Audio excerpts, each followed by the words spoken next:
History and philosophy of science is the ultimate major and breadth subject, so I'm one of those people who's kind of interested in everything and a little bit of everything. It's a fascinating subject and really a lot of fun.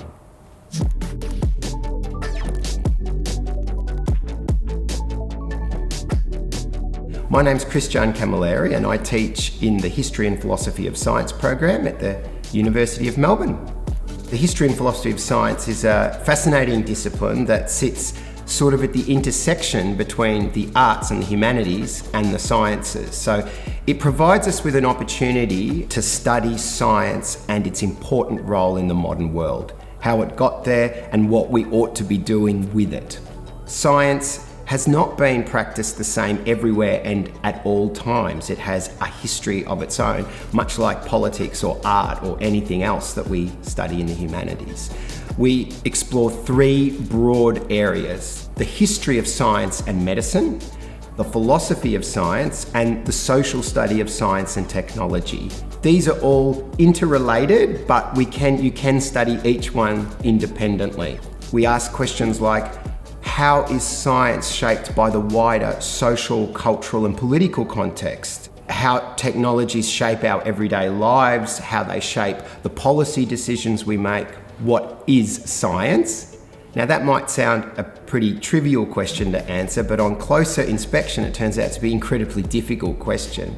What makes an idea scientific as opposed to non-scientific? Another really appealing subject for our students looks at the relationship between science and religion.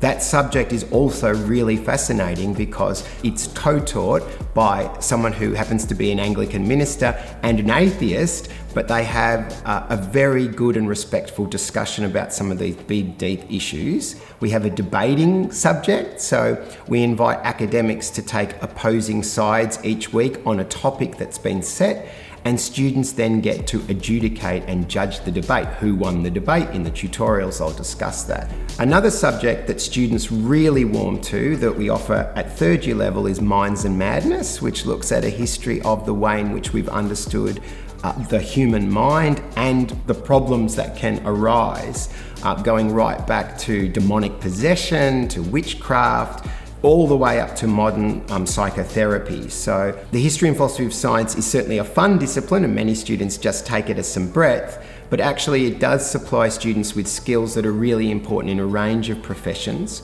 And there are many such positions, whether they're in government or public policy, public institutions like museums and planetariums, or even in private institutions. So at the top of higher education, they inform policy decisions.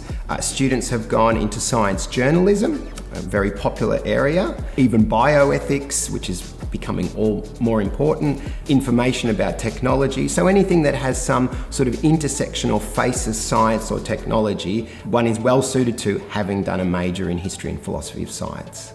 Their favourite thing about HPS is its sheer breadth, the variety of the topics that they get to examine. They tell us that it's never boring. They also say that it makes science much more human. So they get to understand that there are people behind all these great discoveries and wonderful achievements. And in fact, if we compare the way science is practiced in different parts of the world and at different times, we get a much richer and deeper picture of how science really operates.